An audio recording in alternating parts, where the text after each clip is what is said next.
তো hello guys, welcome back to my channel. আজকে আমি আবারও চলে এসেছি। আর আজকে একটু লেট হয়ে গেছে, এখন বাজে প্রায় 2টো। আমি রান্না করে এসেছি। আজকে আমার মানে কাজ সারতে সারতে অনেকটা লেট হয়ে গেছে। তো আজকে হচ্ছে গিয়ে সোমবার। আর তো তার জন্য সমস্ত কিছু পরিষ্কার টরিষ্কার করতে একটু সময় লেগে গেছে আমার। আজকে আজকে প্রায় 2টো বেজে গেছে, আমি রান্না করে চলে এসেছি। আর কি রান্না বসিয়েছি আজকে, আমি সয়াবিন আলুর ঝোল করব।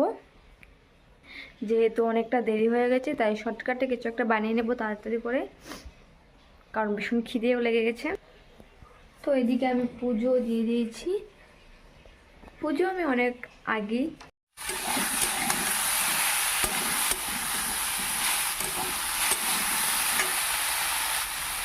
তো হ্যালো গাইস, এদিকে আমার সয়াবিন রান্না প্রায় হয়ে গেছে। আমি এখন এটাকে ঝুল দিয়ে দেবো, দিয়ে খেয়ে নেবো। তো গাইস, এই ভিডিওটা আমি এখানেই শেষ করলাম। পরের ভিডিওতে অবশ্যই দেখা হবে আপনাদের সাথে। বাই বাই, সবাই ভালো থাকবেন।